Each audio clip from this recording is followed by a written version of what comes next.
ಕಲೆ ಅಂದ್ರೆ ಅದು ತನ್ನದೇ ಆದ ವಿಶಿಷ್ಟತೆಯನ್ನ ಹೊಂದಿದೆ. ಅನೇಕ ಚಿತ್ರಕಲೆಗಾರರು ವಿಭಿನ್ನ ರೀತಿಯಲ್ಲಿ ಕಲೆಯನ್ನ ಮೈಗೂಡಿಸಿಕೊಂಡು ಅವರದೇ ಆದ ಹಿನ್ನೆಲೆ ನೀಡುತ್ತಾರೆ. ಅದರಲ್ಲೂ ಇಲ್ಲೊಬ್ರು ವಿಭಿನ್ನವಾಗಿ ಪೇಪರ್ ಕಟ್ಟಿಂಗ್ ಮಾಡುವ ರೀತಿಯಲ್ಲಿ ಕಲೆಯನ್ನ ಕರಗತ ಮಾಡಿಕೊಂಡಿದ್ದಾರೆ.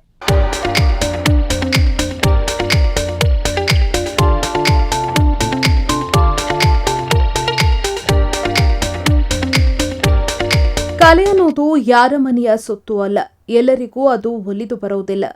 ಪ್ರಹ್ಲಾದ್ ಮೂಲತಃ ಶಿವಮೊಗ್ಗದ ಒಂದು ಪುಟ್ಟ ಹಳ್ಳಿಯಿಂದ ಬಂದವರು. ಇಷ್ಟು ದಿನ ಪ್ರೈವೇಟ್ ಕಂಪನಿಯಲ್ಲಿ ಉದ್ಯೋಗ ಮಾಡ್ತಾ ಇದ್ದ ಇವರು ಕೆಲಸದ ಒತ್ತಡದಿಂದ ಕೆಲಸ ಬಿಟ್ರು. ನಂತರ ಎಲ್ಲರಿಗಿಂತ ವಿಭಿನ್ನವಾಗಿ ಏನನ್ನಾದರೂ ಸಾಧಿಸಬೇಕು ಅಂತ ಛಲ ತೊಟ್ಟ ಇವರು ಕೊನೆಗೆ ಆಯ್ಕೆ ಮಾಡಿಕೊಂಡಿದ್ದು ಈ ಪೇಪರ್ ಕಟ್ಟಿಂಗ್. ಕೆಲಸದ ಒತ್ತಡದಿಂದ ಹೊರಬರಲು ಯೋಚನೆ ಮಾಡಿದ ಇವರು ಮನೆಯಲ್ಲೇ ಕೂತು ಚಿಕ್ಕ ಪುಟ್ಟ ಪೇಂಟಿಂಗ್ಸ್, ಡ್ರಾಯಿಂಗ್ಸ್ ಮಾಡೋದಕ್ಕೆ ಶುರು ಮಾಡಿದ ಇವರು ಸುಮಾರು 4 ವರ್ಷದಿಂದ ಈ ಪೇಪರ್ ಕಟ್ಟಿಂಗ್ ಕಲೆಯನ್ನ ಕರಗತ ಮಾಡಿಕೊಂಡು ಬಂದಿದ್ದಾರೆ.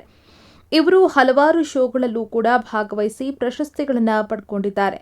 ಗಣಪತಿಯ ಚಿತ್ರ, ಹಲವಾರು ದೇವರುಗಳ ಚಿತ್ರ, ಸುಮಾರು 300-400ಕ್ಕೂ ಹೆಚ್ಚು ಚಿತ್ರಗಳನ್ನು ಇವರು ಮಾಡಿದ್ದು, ಇದರಲ್ಲಿ 150ಕ್ಕೂ ಹೆಚ್ಚು ಚಿತ್ರಗಳನ್ನು ಮಾರಾಟ ಮಾಡಿದ್ದಾರೆ.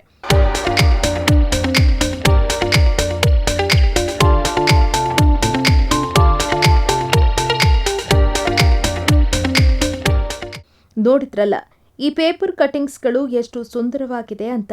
ಅಂದಹಾಗೆ ಕಲೆ ಅನ್ನೋದು ಯಾರಪ್ಪನ ಸೊತ್ತು ಅಲ್ಲ ಅನ್ನೋದಕ್ಕೆ ಇವರು ಒಂದೊಳ್ಳೆ ಉದಾಹರಣೆಯಾಗಿದ್ದು, ಈ ಮಾರ್ಗದಲ್ಲಿ ಬರುವವರಿಗೆ ಇನ್ನೂ ಸ್ಫೂರ್ತಿಯಾಗಿದ್ದಾರೆ. News desk, Express TV.